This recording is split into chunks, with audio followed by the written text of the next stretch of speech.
नमस्कार, मी प्रणिता बोरसे. आपण पाहत आहात TV9 मराठी आणि आता बुलेटिन मध्ये पाहूयात महाफास्ट 50 बातम्या. TV9च्या कॉन्क्लेव्ह मध्ये दिवसभर दिग्गजांची हजेरी राहणार. महायुतीकडून शिंदे, फडणवीस, भुजबळ सहभागी होणार, तर महाविकास आघाडीकडून आदित्य ठाकरे, नाना पटोले आणि जयंत पाटील मोर्चा सांभाळणार. विधानसभा निवडणुकीच्या घोषणेआधी TV9 मराठीवर महासंग्राम. TV9च्या कॉन्क्लेव्ह मध्ये सकाळी 11 वाजता उपमुख्यमंत्री देवेंद्र फडणवीसांची मुलाखत. लाडकी बहीण योजनेच्या श्रेयवादावरून मंत्रिमंडळाच्या बैठकीत हंगामा. अजित पवारांचा दादाचा वादा आणि जाहिरातीवर शिंदेंच्या मंत्र्यांचा आक्षेप.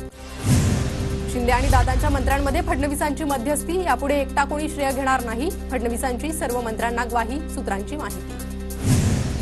देवाभाऊ लाडक्या बहिणीला 1500 रुपये महिन्याला मिळणार. बारामतीत फडणवीसांच्या समर्थकांनी बॅनर लावले. बॅनरवर फक्त शिंदे आणि फडणवीसांचाच फोटो. अजितदादांचा फोटो गायब. गुलाबी जॅकेट नंतर आता अजित पवारांचं नवं गाणं दादाचा वादा हे गाणं लवकरच रिलीज होणार. अजित पवारांवरील गाण्याचा टीझर रिलीज. विधानसभेत 60 पेक्षा जास्त जागा लढण्याचा मानस. जागा वाटपात आम्हाला 60 पेक्षा अधिक जागा मिळतील. अजित पवारांची इंडियन एक्सप्रेसला मुलाखत.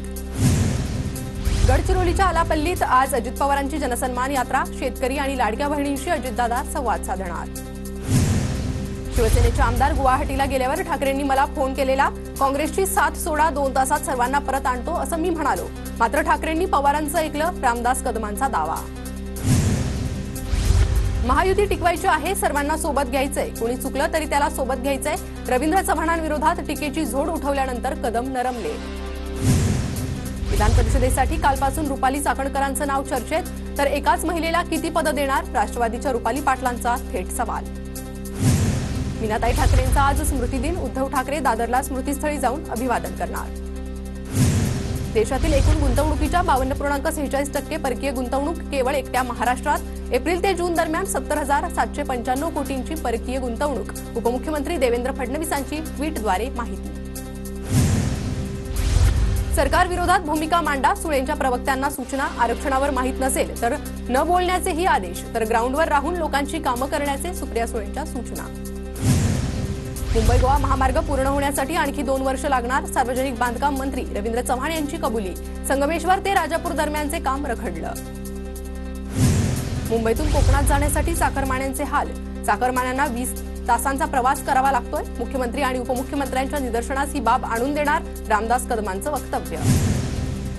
उद्योगपती गौतम अदानींनी वर्षा बंगल्यावर मुख्यमंत्री शिंदे आणि फडणवीसांची भेट घेतली. 2 तास अदानींची शिंदे फडणवीसांशी चर्चा. भेटीचं कारण अस्पष्ट. ठाणे शहरात मागील 2 दिवसांपासून वाहतूक कोंडी. पालिका आयुक्त आणि पोलीस आयुक्तांची विचारेंनी भेट घेतली. वाहतूक कोंडीची समस्या सोडवा, अन्यथा आंदोलन करण्याचा इशारा.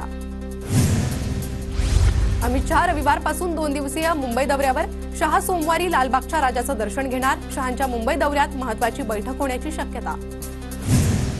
मंत्री दादा भुसे यांनी घेतली खासदार राजाभाऊ वाजे यांची भेट. वाजे यांना मातृशोक झाल्यानं भुसे यांनी सांत्वनपर भेट घेतली.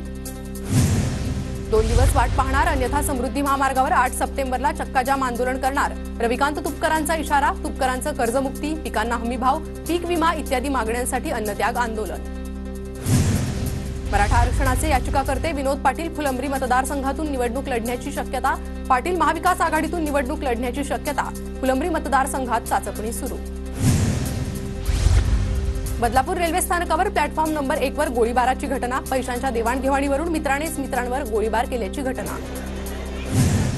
अंबानीकडून लालबागच्या राजाला 20 किलोचा सोन्याचा मुकुट अर्पण. 16 कोटी रुपयांचा मुकुट. पाचू आणि नीना रत्नांचा 6 फुटी घेर. गणेशोत्सवादरम्यान दहिसर अंधेरी पश्चिम मेट्रो 2A आणि दहिसर ते गुंदवली मेट्रो 7 मार्गिकांवरील फेऱ्यांमध्ये वाढ. दोन्ही मार्गिकांवर 20 फेऱ्या वाढवल्या, तर सेवेच्या कालावधीत 30 मिनिटांची वाढ. गणेशोत्सवात भाविकांची गैरसोय होऊ नये यासाठी अतिरिक्त बस सेवा. 7 ते 16 सप्टेंबर या कालावधीत रात्रीच्या वेळी अतिरिक्त बस चालवण्याचा बेस्टचा निर्णय. बाप्पाच्या पूजेसाठी झेंडूच्या फुलांना सर्वाधिक मागणी. 60 ते 70 रुपये मिळणाऱ्या झेंडूसाठी आता तब्बल 320 रुपये मोजावे लागतात. ठाण्यात 2481 बसगाड्यांचं बुकिंग फुल. गतवर्षीपेक्षा 500 अतिरिक्त बसगाड्यांचं बुकिंग. लाखो गणेश भक्तांची लालपरीला पसंती. यंदा उकडीच्या मोदकांना मिळते पसंती. मोदकांमध्ये विविध प्रकार आणि फ्लेवर्स उपलब्ध. पुण्याच्या स्वारगेट बस स्थानकात गर्दी. गणेशोत्सवानिमित्त गावी जाणाऱ्या चाकरमान्यांची लगबग. गणपतीसाठी भाविक निघाले सातारा कोल्हापूरला.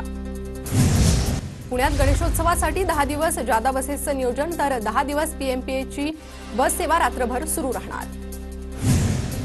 राज्यातील मोठी धरणं 2018 नंतर प्रथमच 100% भरली. जलसंपदा विभागाची राज्य मंत्रिमंडळ बैठकात माहिती. पुणे शहराला पाणी पुरवठा करणाऱ्या खडकवासला प्रकल्पातील 4ही धरणं काठोकाठ भरली. खडकवासला धरणातून मुठा नदीत 16,159 क्युसेकने विसर्ग. पुण्यातील भिडे पुलावरील वाहतूक बंद. खडकवासला धरणातून पाण्याचा विसर्ग वाढवल्यानंतर वाहतूक बंद. जायकवाडी धरणाची पाणी पातळी 93.49%वर, तर धरणाच्या उजव्या कालव्यातून माजलगाव धरणाकरता 500 क्युसेक पाण्याचा विसर्ग. कोयना धरणातून विसर्ग आणखी वाढवला. 6 वक्री दरवाजे 5 फूट 6 इंच उचलून 50,442 क्युसेक पाण्याचा विसर्ग. नदीकाठावरील गावांना सतर्कतेचा इशारा. पुण्याच्या भोर तालुक्यातील नीरा देवघर धरणात पावसाचा जोर वाढला. धरणाच्या सांडव्यावरून 5,000 क्युसेकने पाण्याचा विसर्ग. नीरा नदीपात्रात सुरू. नदीकाठच्या गावांना सतर्कतेचा इशारा. वाशिम जिल्ह्यात मागील 4 दिवसात जोरदार पाऊस. हजारो हेक्टर क्षेत्रातील पिकांचं नुकसान. पीक विमा कंपनीकडून सर्वेक्षण देखील सुरू. गणेशोत्सवानिमित्त नागपूर पोलीस प्रशासन सज्ज. शहरात 1400 मंडळांची स्थापना. 6,000 पोलिसांचा बंदोबस्त राहणार. भुसावळच्या हतनूर धरणातून पाण्याचा विसर्ग कमी झाला. सध्या धरणातून 28,046 क्युसेक पाण्याचा विसर्ग तापी नदीत सुरू. नंदुरबार जिल्ह्यात 5 दिवसांच्या विश्रांतीनंतर पुन्हा पावसाची हजेरी. जिल्ह्यातील नदी नाले तुडुंब भरले. मिरची कापूस पिकांना मोठा फटका. जळगाव जिल्ह्यात सततच्या पावसामुळे उडीद, मूग आणि तुरीच्या उत्पादनात घट. शेतकऱ्यांची चिंता वाढली. नुकसान भरपाई देण्याची शेतकऱ्यांची मागणी. अकोल्यातील बार्शी टाकळी तालुक्यातील महान ते झोडगा रस्ता पावसामुळे वाहून गेला. नागरिकांची गैरसोय, तर रस्ता दुरुस्त करण्याची मागणी. छत्रपती संभाजीनगरच्या वैजापुरात गट विकास अधिकाऱ्यांच्या दालनासमोर ठिय्या आंदोलन. तर रोजगार हमी योजनेतील मस्टर निघत नसल्यानं शेतकरी आक्रमक. शेतकऱ्यांचा आत्मदहनाचा इशारा. नाशिकमध्ये व्यापाऱ्याचे 7 ते 8 हजार रुपये असलेलं पाकिट चोरट्यानं लंपास केलं. द्वारका परिसरात पाकिट चोरताना चोर सीसीटीव्हीत कैद. नाशिकच्या सरदार चौक मित्रमंडळाच्या गणपती बाप्पाचं आगमन. ढोल ताशांच्या गजरात मोठ्या उत्साहानं बाप्पांचं आगमन. कराडमध्ये गणेशोत्सव आणि ईद ए मिलाद सणाच्या पार्श्वभूमीवर शांतता कमिटीची बैठक. डॉल्बी बंदीचा निर्णय घेण्याचे अप्पर पोलीस अधीक्षक डॉक्टर वैशाली कडूकर यांचं आवाहन. रत्नागिरी रेल्वे स्टेशनवर चाकरमान्यांची मोठी गर्दी. गणपतीच्या स्वागतासाठी लाखो चाकरमानी कोकणात. गणपतीसाठी कोकण रेल्वे मार्गावर 325हून अधिक फेऱ्या. गणेशोत्सवासाठी जादा गाड्या सोडल्यानं कोकण रेल्वेचं वेळापत्रक कोलमडलं. गणपती स्पेशल गाड्या 4.5 तास उशिरानं. रत्नागिरी रेल्वे स्थानकावर प्रवाशांचा खोळंबा. गणेशोत्सवानिमित्त कराडची बाजारपेठ फुलांनी सजली. गौरी गणपती सजावटीचं साहित्य खरेदीसाठी नागरिकांची गर्दी. पोलिसांचा कडक बंदोबस्त.